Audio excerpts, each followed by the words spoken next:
once again. Hey. You know crackers in this raggedy ass motherfucker. Okay. Gülcükler ulan ya, sözlemin yarfını. Yarfını? Yok sözlemin barfını. Baring teti yönenemesin erfedi. Esbita ulan ya edip dutara tarfedi. Görmeyeceğim siz yöne görmeye zarfedi. Flow mi pişiryen dudun atıp karfesi. Bugünkü tohum bol yakavun ertesi.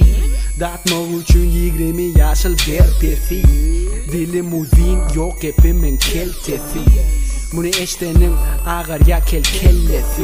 Kaçan akıllı bolorun yok bellisi. Kızıl arı bu yok munyali ballısı. Uniğin salgısı deli kanan salgısı. Kıyılan gözü cüvide baryali algısı. Biz böyle yerde mine gidya hayfısı. Deli samsıcık yöne kök payhası. Kızılar beach bu kızılar beach. Uluğundan ayırma dinlemeli beach. Haladın gavuni boluna gavuni. Haladın kağami hatta sattın sağadını. Kızılar beach bu kızılar beach. Uluğundan ayırma dinlemeli beach. Haladın gavuni boluna gavuni. Haladın kağami hatta sattın sağadını. Kızılar beach. Dost getir Lexus'e Hangi minerali bet pussy Yine bet pussy Bunları düşünmeyen bir üşeyen Beylikti diye ısı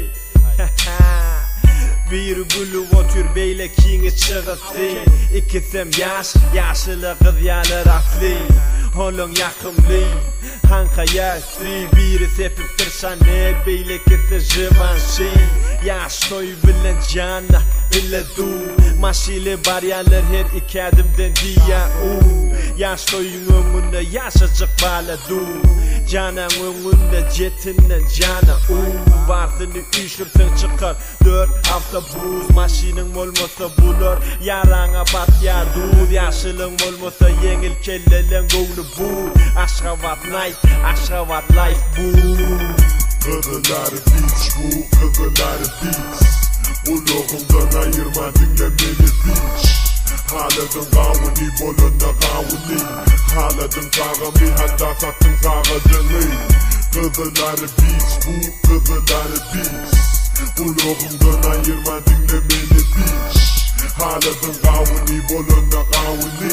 Haladın kağami hatta sattın sağadını.